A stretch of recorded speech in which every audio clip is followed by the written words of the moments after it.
Like father, like son. Biruin nyo ang iconic movie na Bagets ni Aga Mulak noong dekada 80. Abay nagbabalik, hindi sa takilya kundi sa entablado na. Ang karakter niya dating si Adi, naku, anak na niyang si Andres ngayon ang bumubuhay sa role na yan. Ang galing, di ba? Humanda ng muling kiligin at ma-in love sa full circle ng Bagets. From Aga to Andres. Can I borrow beach towels? Beach towel?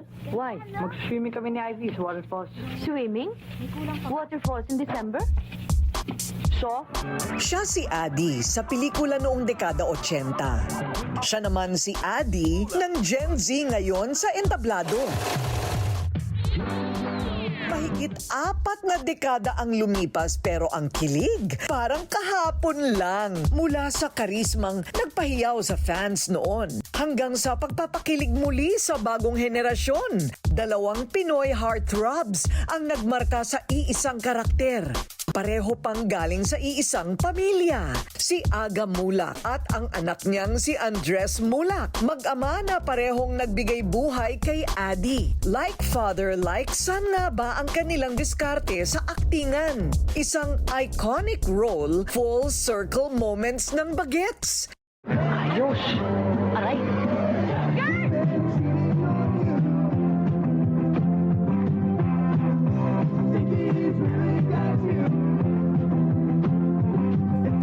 I'm excited. I'm nervous. A bit emotional, and like, who would have thought that 40 plus years after my son would be playing my role, and the fact that na-revive yung Bagets is really, sa akin, it's parang out of this world. Noong 1984, ipinalabas ang teen classic na Bagets, isang coming-of-age film na idinirehe ng batikang filmmaker na si Mario J. De Los Reyes. Naging malaking hit ito na tumabo sa takilya at agad naging simbolo ng mga kabataan noong dekada 80. Sa pelikulang ito, lalong nakilala si Aga bilang isa sa mga bankable boy next door heartthrob ng Philippine showbiz. Si Adi ang karakter na ginampanan ni Aga, isang charming, carefree na estudyante na dumaraan sa mga karanasan ng isang teenager tulad ng barkadahan, pag-ibig at leksyon sa buhay. What is your worst crisis in showbiz? Did you ever have a crisis? Yeah, people do not know anymore, but I had my 80s, really bad 80s. Nagre-rebelde na ako nun. Okay. Because I did not understand what my dad was doing, na nasa Bagets ako, ba't mo ko pinapagawa ng mga serious na pelikula? Hindi ko gusto yan. I want to have fun. Parang inalis mo ako sa mga kaibigan ko, parang ganun. I didn't understand because he was talking about career, and like, when you're 15, at that time in the 80s, you don't think of career, you know? Right. It's like, I'm having fun. Kasama ni Aga sa patok na barkadahan sina William Martinez, Herbert Bautista, Raymond Lauchenko at si JC Bonin. Alam nyo ba, dahil sa tagumpay ng Bagets the Movie noon, kinilala pa itong bilang pinaka-memorable teen film sa kasaysayan ng Philippine cinema. Dahil sa naging blockbuster hit ng Bagets 1, ito'y nagkaroon agad ng sequel na lalong nag-angat kay Aga ng kanyang popularidad. Yung Bagets the movie was done 40 plus years ago. So this is not mine. Bagets the musical is not about me. It's not about the Bagets cast, the original. It's about you guys. So forget about us, just think about you. You guys are the stars in the show. So be like one and act like one. Para kay Aga, ang Bagets ang naglatag ng pundasyon ng kanyang tagumpay sa karera niya bilang isang respetadong leading man na minahal ng Pinoy fans. Di ba hindi ba kayo ng asawa niyo? Di ba dapat ako nagtatanong sa iyo yan? Okay. Hindi ko nga alam lahat ng ginagawa ko. Pero naging tayo. At makalipas ang 40 taon, ang role na minsan nang nagpasikat sa kanya, muling nabuhay sa bagong panahon. Sa pagkakataong ito, ang kanyang anak mismo ang gumaganap na Adi sa stage adaptation ng Bagets.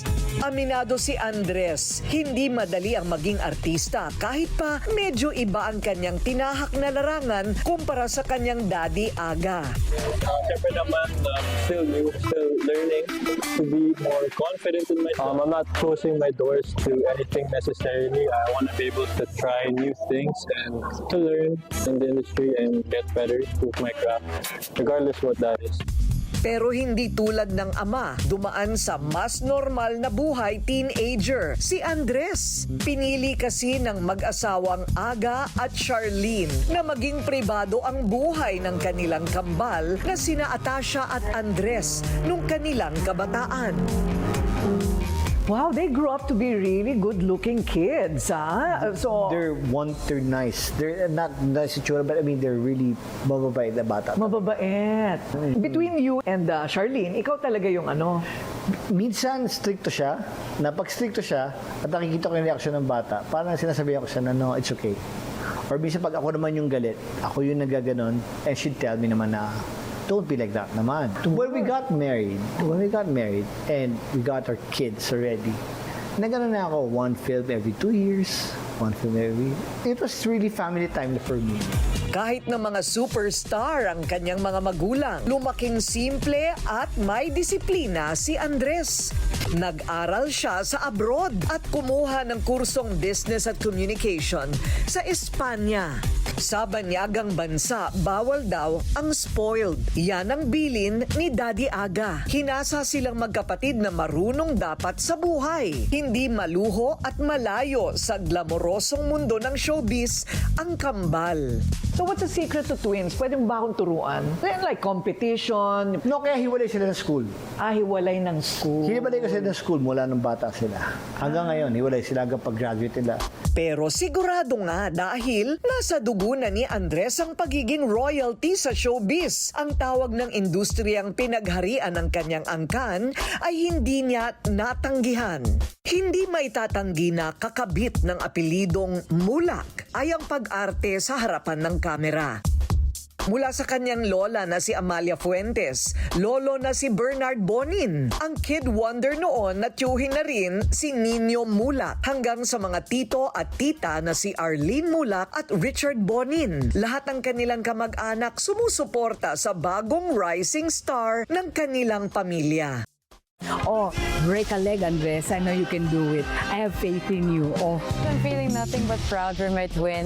We are all proud of him and we've seen how much hard work he's put into Baguettes. Ngayon, oras na ni Andres ipakita ang tatak Mulak. Nagsisimula na siyang ukitin ang sariling pangalan. Noong 2020, naging modelo si Andres ng isang clothing line. 2024 naman, opisyal na siyang pumirma ng kontrata para maging ganap na artista. At mula noon, sunod-sunod na ang mga naging proyekto ng bagong crush ng bayan. Bumida sa 2 TV series at nagkaroon pa ng pelikula kasama ang kanyang ka-love team na si Ashtin Olviga. Pagpasok pa lang ng 2026, malaking break ang agad sumalubong sa binata. Sa muling pagbuhay ng Baguettes, the musical, si Andres ang napili ng direktor at producer na gumanap sa karakter na ginampanan noon ng kanyang daddy Aga. Si Adi ang charming leader ng barkadahang minahal ng mga Pinoy noon. It's an honor to get the chance to play the role of not just anyone really, but the role that was played by my father, Adi. So para sa akin, it's super nakakatuwa talaga kasi I never imagined na one day I was gonna get to do something like this, like let alone a play, right? A lot different from acting behind the camera. So it's a great feeling talaga. Ka-alternate niya ang isa ring guwapito na si Nico Hendrix Chua. Binubuhay ng musical adaptation na ito ang sigla at saya ng 80s sa modernong panahon. Bigger and louder. This time, live on stage. Marami ang humanga sa dedikasyon at husay ni Andres. Walang duda anak nga daw siya ni Aga. Ang major throwback na play na ito ay mapapanood sa world-class na theater sa Metro. Saan pa? Kundi sa modern setup ng Newport World Resorts sa Pasay. Sa ganda ng kanilang venue, bagay na bagay ang isang big-time comeback, ang Bagets, the musical. Kompleto dito, mula sa grandiosong dining experience, entertainment, hotels hanggang mall na pwedeng pasyalan. Dito sa Newport World Resorts, lahat panalo. Nag-enjoy na kayo sa play ni Andres. Na-relax pa ang buong barkada at pamilya. Sa Bagets the Musical, history repeats itself. Kung kinilig ang mga nanay noon kay Aga, ngayon naman, ang mga anak na ang kinikilig kay Andres. I'm really inviting everyone to please watch Bagets the Musical. At ito ang reaction namin sa Bagets. Lines, actually lahat talaga sobrang gagaling. Pwedeng-pwede talagang magtagpo ang kahapon at ngayon. Tulad ni na Aga at Andres. Patunay na magkaiba man ang kanilang henerasyon, pero iisa ang karakter at kapalaran. Ang maging ultimate idol na nagpapasaya ng mga tagahanga dahil sa kanilang angking kagwapuhan at talent na pangmalakasan. Dahil iba talaga ang Bagets from Aga to Andres.